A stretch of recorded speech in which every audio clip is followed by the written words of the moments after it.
Et il y aura toujours les gens dans la vie qui vont te critiquer, qui vont te calomnier, qui vont mentir à ton égard, qui auront des préjugés sur ta personne, qui parleront négativement sur ta personne.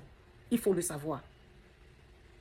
Et il y aura toujours des gens, peu importe ce que tu feras, ils auront toujours quelque chose de négatif à dire. Il faut savoir que ce n'est pas nouveau. Parce que Jésus-Christ, l'amour incarné ici-bas, n'a fait que prêcher la parole du royaume. Il a multiplié les pains, il a guéri les malades. Il a même ressuscité les morts. Mais pourtant, il fut haï par plusieurs. Qui es-tu, qui suis-je? L'élève n'est pas plus grand que le maître. Le conseil que moi j'ai à te donner, c'est de rester focalisé. Continue. Ne te laisse pas distraire. Reste sur le chemin que Dieu a tracé pour toi. Va vers ta destinée. Et je voudrais m'adresser à ces personnes-là qui, en longueur de journée, sont sur les réseaux sociaux. Ils sont là à critiquer, à insulter, à mépriser, à humilier, disgracer, à dévoiler les frères, les parents, les mères, les enfants des uns et des autres. Je viens te dire à toi, si tu faisais partie de ces personnes-là, arrête immédiatement. Répands-toi. Pourquoi? Parce que l'homme récolte ce qu'il sème. Il faut savoir que le spirituel domine sur le naturel.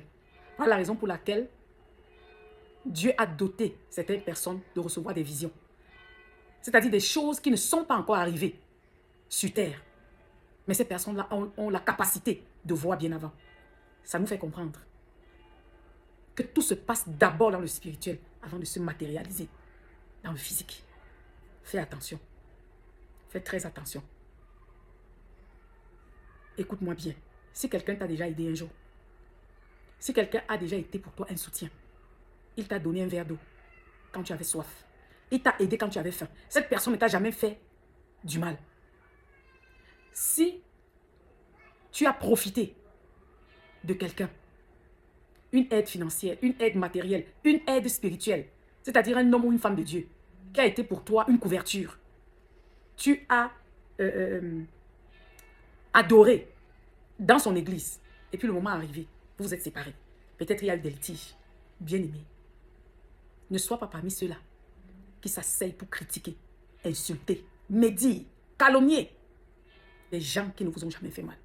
Même si ces personnes-là sont critiquées par les autres, même si ces personnes-là ont fait du mal aux autres, vous ne dites rien. Parce que ces personnes-là ne vous ont jamais fait du mal à vous. Donc Dieu sait pourquoi. Écoutez, il n'y a personne qui pourra voir son père, sa mère, dénudé devant le public et être content. Un père ou une mère ivrogne qui est là, couché, en plein air, au vu au-dessus de tout le monde, qui va se réjouir. Je viens te dire, si cet homme-là est ton père, si cette femme-là est ta mère, laisse les autres se moquer. Laisse les autres les critiquer. Mais toi, jamais. Si cet homme-là était ton père spirituel, il a été ton pasteur, ou il est ton pasteur, même s'il tombe, je dis bien même s'il tombe, ne sois pas compté parmi ces gens-là qui s'asseyent sur les réseaux pour critiquer, pour humilier, pour insulter. Parce que vous et moi, nous sommes conscients, nous savons que beaucoup ont des parents là dehors qui sont des voleurs. Des parents vampires. Beaucoup ont des enfants, des mécréants, des enfants qui abusent de vos servantes dans les maisons, des enfants qui font des choses abominables. Mais on n'a jamais vu. En tout cas, les cas sont très rares. On n'a jamais vu un parent s'asseoir sur une chaîne télévisée, sur les réseaux sociaux, et se mettre à dire, voilà, ma fille aujourd'hui, mon fils aujourd'hui, voilà, il a volé, il a menti, il a fait ci, il a fait ça, il ne se douche jamais, il pue, il sent jamais. Là, les sens là, tout est correct dans la tête.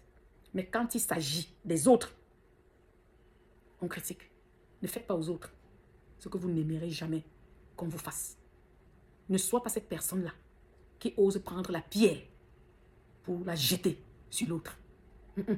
Pour lapider l'autre. Parce qu'au fond, tu sais toi-même que toi aussi, tu as besoin du pardon de Dieu. Tu as besoin d'être acquitté. Ne sois pas cette personne-là qui voit l'autre déjà par terre et qui vient le finir. Ce que tu fais là, attends-toi. Cela tombera sur ta tête et sur ta propre génération. si tu ne te répands pas. Donc je m'adresse à toi. Quelqu'un a chanté un jour, si ma mère est sale, elle reste ma mère. Si elle ne se lave pas, c'est ma mère. Si elle sent, c'est ma mère. Tu as compris? Il faut savoir que les autres aussi ont ce même amour-là pour leurs parents. Donc ne sois pas la pierre d'achoppement. Ne sois pas le scandale. Ne sois pas celui par qui le scandale passe. Non, le scandale finira par arriver.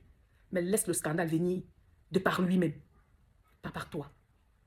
Laisse le scandale arriver par lui-même, mais pas par toi. Beaucoup aujourd'hui s'étonnent de voir la malédiction s'abattre dans leur vie. Parfois, ils ne comprennent plus pourquoi, ils ne se souviennent plus de ce qu'ils ont fait, du mal qu'ils ont sémé.